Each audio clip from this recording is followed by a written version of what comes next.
Kurang dari 1 bulan, channel gua sudah memenuhi semua syarat monetisasi hanya dengan 3 video panjang. Gua akan buka cara yang gua pakai supaya lu bisa terapin untuk channel lu sendiri. Dan perlu lu tahu, gua bukan orang terkenal. Gua bukan artis yang bisa jual nama mereka ke YouTube. Semua konten video gua pakai murni suara AI. Dan kalau lu lihat di channel-channel gua, bahkan enggak nunjukin muka sama sekali. Gua mulai semuanya dari nol, tanpa promosi, di mana-mana. Kalau fakta kayak gini, nggak cukup buat bikin lu nonton sampai selesai, gua nggak tahu lagi bukti apa yang lu butuhin. Gua tahu pasti lu semua. Ada yang meragukan dan curiga gua pakai jalur belakang atau jalur goib. Nah, lu bener banget. Karena gua akan share jalur belakang yang gua pakai bantuan kala gondang. Tapi bohong. Di sini coba kita bedah dan kita analisis apa aja faktornya.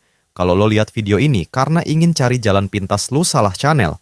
Karena gua nggak bakalan nge-share trik cara itu, karena gua juga nggak ngerti dan nggak tahu. Tapi kalau lu mau cari cuan, katakanlah investasi hidup dari internet dalam jangka panjang, gua akan bongkar semua ilmu gua, pengalaman gua buat lu, gratis, tanpa biaya. Sebelum kita bongkar semuanya, kita mulai dulu dengan sebuah cerita pendek biar lu kenal sama gua. Pasti ada yang mengira kalau di balik channel ini ada orang yang besar yang udah berabad-abad main YouTube. Sekali lagi gue tegasin kalau gue bukan orang besar di antara YouTuber top, bahkan saking gue orangnya nggak pedean, gue pakai bantuan AI buat ngisi suara skrip. Sebelum ngedo YouTube dulu, gue pernah bekerja di lembaga finansial di bagian marketing kredit. Dari awal gue kerja dan tahu sistemnya, gue merasa nggak nyaman dengan berbagai hal, mulai karena beban kerjanya gila-gilaan. Jam tidur gue berantakan, gue juga cuma punya sedikit waktu buat keluarga karena mesti selalu standby, bahkan di Sabtu dan Minggu. Yang bikin lebih enggak nyaman, industri kerjaan gue ini punya prinsip-prinsip yang bertentangan sama kepercayaan gue. Akhirnya, suatu hari, gue resign dari pekerjaan gue, dan gue nganggur lebih dari 3 tahun dengan 2 anak yang sudah mulai mau daftar sekolah. Berbagai usaha udah gue lakuin, mulai dagang, dan lain semuanya nol besar, karena gue nggak tahu lagi harus gimana, gue kepentok kanan-kiri. Dan gue nggak mungkin untuk balik lagi ke kerjaan gue yang lama. Gue niatkan berdoa di sepertiga malam, minta dicarikan tempat cari uang yang lebih baik. Gue masih ingat banget, ada hari di mana waktu itu gue bener-bener nangis karena merasa nggak berguna sebagai kepala rumah tangga. Tapi anehnya, di dalam diri gue di tengah keputusasaan, gue masih ada kekuatan lain yang nguatin gue buat terus berusaha. Otak gue selalu berpikir, mungkin ini proses menuju rezeki yang lebih baik. Gue percaya rezeki udah ditakar untuk masing-masing orang, termasuk gue. Gak lama setelah itu, di beranda YouTube gua lewat sebuah video luar negeri yang ceritain gimana cara dapat uang dari YouTube. Singkatnya, video itu ngajarin cara bikin uang dari YouTube Shorts. Berhubung gua nganggur, gua jadi punya waktu untuk belajar. Waktu yang gua nggak akan punya kalau masih kerja kantoran. Di situ, gua coba nonton, baca, dan praktik. Gua eksperimen sana-sini, konsisten upload, dan pelajarin cara kerja algoritma YouTube. Ingat gak? Ada yang instan dalam setiap usaha. Jangan dikira gua nggak pernah gagal dalam membangun YouTube.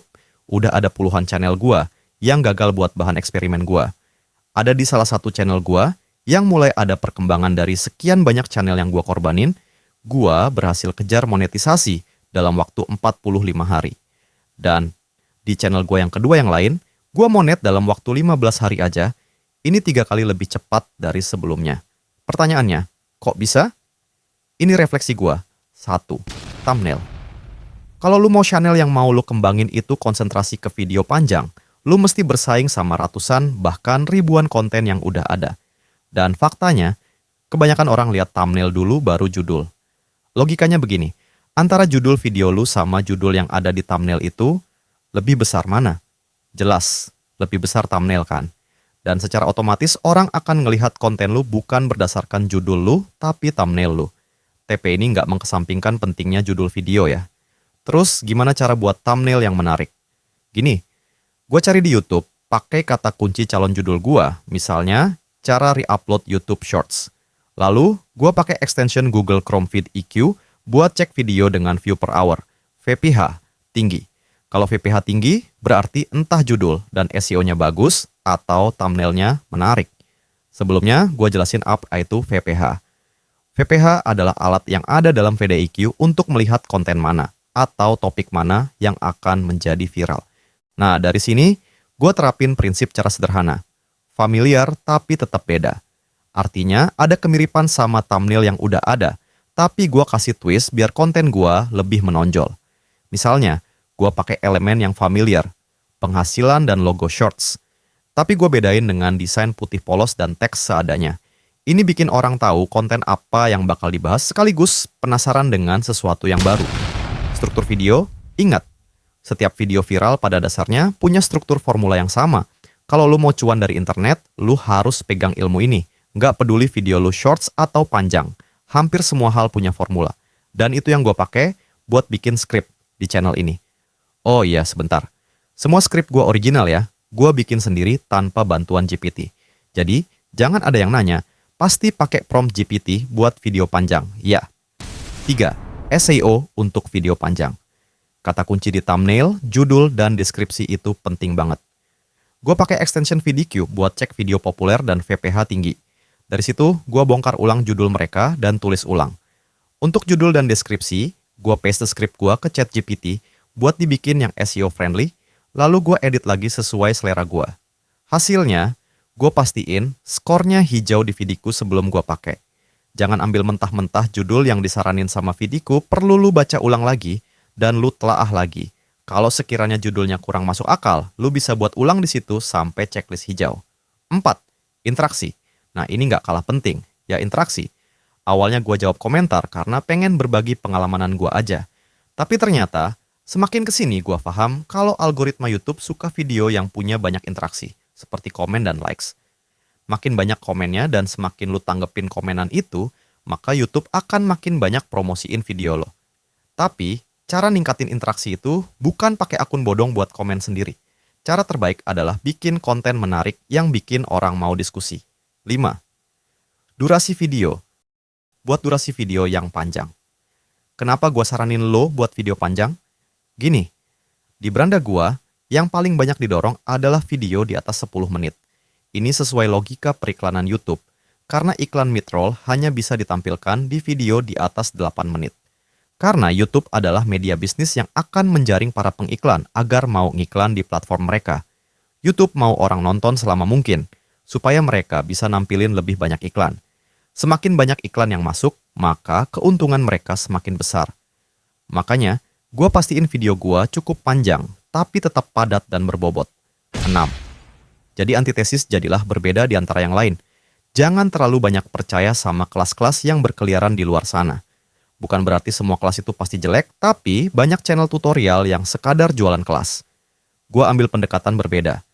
Gue sharing apa adanya. Kalau bagus, gue bilang bagus. Kalau jelek, gue kasih tahu cara benerinnya. Ini nggak direncanain dari awal. Gue cuman muak sama kelas abal-abal. Selain itu, banyak channel yang ngajarin setengah-setengah atau bahkan nggak pernah ngerintis channel shorts dari nol. Jadi, prinsipnya, jadilah pembeda di antara yang lain. Kalau yang lain gaming jago, lu bikin gaming kocak. Kalau semua motivasi, lu bikin quotes yang malah bikin orang malas kerja. Kalau semua orang bahas hewan laut, lu bahas hewan darat. Ini tentang menonjol di tengah keramaian. Di video ini, gue juga mau terima kasih buat teman-teman teras internet yang udah dukung channel ini dengan subscribe dan komentar kalian. Ini ngebantu gue supaya bisa lebih sering bikin konten. Buat yang udah nonton dan ikut ngebesarin channel ini, gue mau bilang terima kasih banyak.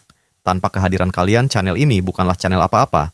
Nggak banyak yang gue minta cuman minta doa yang baik dari kalian semua. Siapa tahu, doa kalian lebih didengar dari doa gue sendiri. Karena katanya, doa dari banyak orang akan lebih mustajab daripada doa sendiri. Untuk penutup, hampir semua topik besar di YouTube ini udah gue jabarin. Menurut kalian, apalagi yang masih bikin bingung? Kasih tahu di komentar, nanti gue pertimbangin buat jadi video berikutnya. Oh iya, satu lagi gue minta maaf kalau ada suara yang agak aneh. Maklum, skrip ini gue buat tengah malam. Dan suara ini adalah suara AI. Terima kasih buat kalian semua. Kalau ada manfaat mudah-mudahan. Yang paling minimal jadi rupiah. Maksimal jadi amal jariah. Sampai ketemu lagi.